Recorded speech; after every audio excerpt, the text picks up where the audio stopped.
Hi guys, welcome back to this video. In this video, I'm going to talk about something called the interview.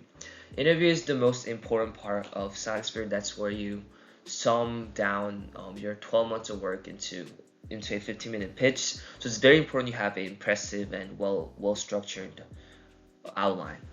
So let's go through some key takeaways. The first is keep your core presentation 5 to 10 minutes and mostly 5 to 6 minutes. I recommend if you're doing individual.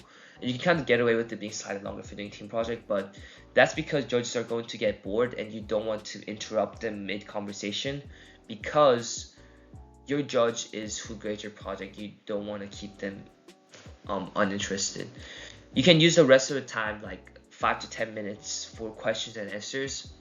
And this is a time where you can kind of elaborate more on your methodology, something you went to briefly in your 5-minute pitch. And this shows the technical depth that you know what you're doing, right? And third is be natural.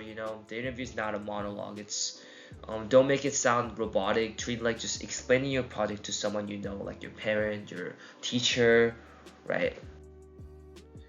The next important thing about designing your interview is the power of narrative. You have to build a narrative, and because at the highest level competition, especially at ISEF, right, everyone has certain technical depth, and at that point, having a good story and a narrative that kind of elevates your project and makes you stand out. So you need to build narrative. You have to lead with the human element, something that's emotional, something that connects with the judges. So start with like a real world problem that happened, someone around you, emphasize that personal connection that you had to that problem, right? And then explain exactly who it affected, how it affected you, and then that kind of builds an emotional connection with the judges and gives you a good narrative that makes you stand out. So your opening hook is one of the most important part of your interview.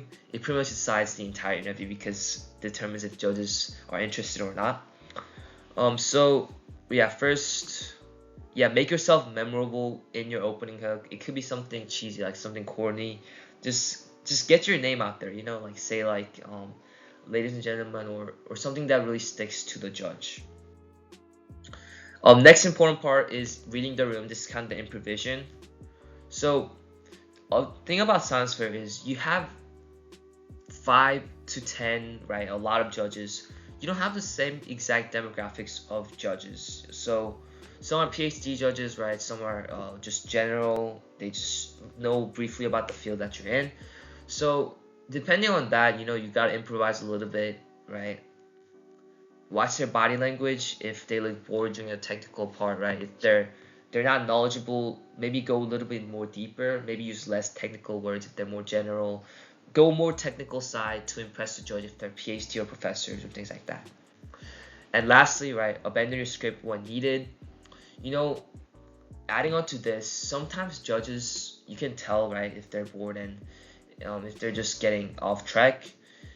If you're noticing that right away, just cut it off short and then kind of turn it more conversational, more natural. Bend your scripts depending on the situation, just those natural things. So that is it for planning out your interview. This one was kind of short, but I think I covered everything you need, keeping it emotional, having that connection with the judge, having a good hook, right? So thank you guys for watching, and I'll see you guys in the next video. That's going to be more about answering the judges' questions and how to nail that interview. Thank you.